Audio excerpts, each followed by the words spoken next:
Can I sit here? The one-legged girl asked the single dad. His answer left her in tears. The cafeteria buzzed with chatter, laughter, and the loud clatter of lunchtime chaos, but in the middle of all that noise, one small voice trembled, a girl with a single crutch tucked under her arm, her left pant leg neatly pinned up where her leg once was, stood frozen between tables. "Can I sit here?" she whispered. At that moment, every mocking giggle behind her fell silent. Eyes shifted between her and the man sitting alone with his son. The single dad looked up intentionally, and what he said next made the entire cafeteria stop breathing. Ethan Kahn wasn't a man who usually drew attention, a single father to an 8-year-old boy, Noah. He lived a quiet life, working long shifts, juggling school meetings, and doing everything he could to make sure his son never felt the absence of a mother. Today, though, he'd surprised Noah by visiting him at school for lunch. It was supposed to be a tender moment between father and son, but fate had other plans. The girl standing before them was Lily Weston, the one-legged girl everyone whispered about. She had joined the school only 2 weeks earlier, after months of recovery. Rumors swirled about her accident. Some students said she'd been hit by a truck. Others claimed she got sick and doctors couldn't save her leg. No one seemed brave enough to actually ask her, except the bullies, and they had been relentless. Ethan had watched them earlier, 3 boys, laughing as they kicked her crutch out from under her, forcing her to cling to the lockers while they walked away smirking. It had taken all his restraint not to explode then and there. But Lily had simply picked up her crutch, dusted off her dress, and limped to class, as if nothing happened. But now she stood in front of Ethan and Noah, eyes shining with a mix of hope and fear, and all she wanted was a place to sit. Ethan motioned to the empty bench. "Sit, Lily, you can belong here." Her breath hitched. No one had ever used that word with her. She eased onto the seat, adjusting her crutch. Noah gave her a shy smile before sliding his lunchbox toward her. "You can have some of my fries," he offered. Lily's eyes widened. "Really? My dad says sharing makes the world softer," Noah explained proudly. Ethan chuckled. "I did say that."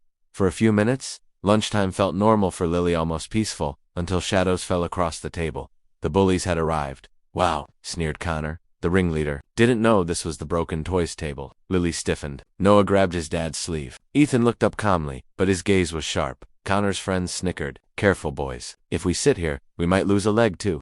Lily's lip quivered. And that was the last straw. Ethan stood slowly, confidently, and when his full height towered over the boys, they froze. "You 3, he said in a voice that carried across the entire cafeteria, "are about to learn something no one taught you at home."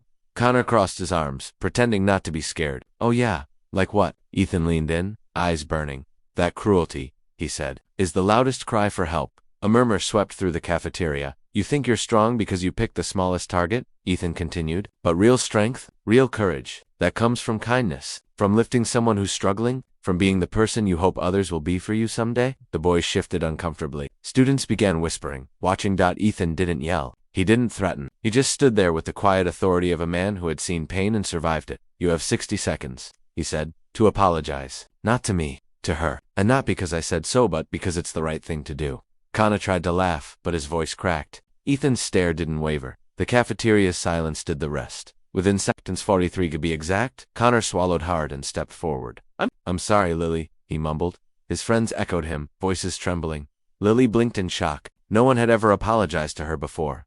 Ethan nodded. "Now leave her alone." When the boys slunk away, the entire cafeteria erupted in whispers, half admiration, half disbelief. Lily's shoulders relaxed as if a heavy boulder had finally been lifted. She turned to Ethan, tears welling. Why did you help me?" she whispered. Ethan gently sat back down. "Because," he said, "Noah deserves to grow up in a world where people stand up for each other. And you deserve a world that isn't cruel." Lily covered her face, crying softly. Noah scooted closer and wrapped an arm around her. "You can sit with us every day," he said. "Dad said you belong." Ethan smiled. "Yes, you do." Over the next weeks, everything changed. Lily began walking into school with her head held a little higher. The bullies kept their distance. But more importantly, other kids began sitting with her, talking to her, discovering her incredible talent for drawing. Her laughter returned, her courage grew, her world softened, and one day, she walked up to Ethan after school with a handmade drawing, a little girl with one leg standing on top of a mountain. "You helped me climb," she said. Handing it to him, Ethan's voice broke. "No, Lily, you climbed it yourself. I just reminded you that you could." Moral of the story: sometimes all a hurting soul needs is one act of courage from someone willing to stand beside them. Kindness doesn't just change moments, it changes lives.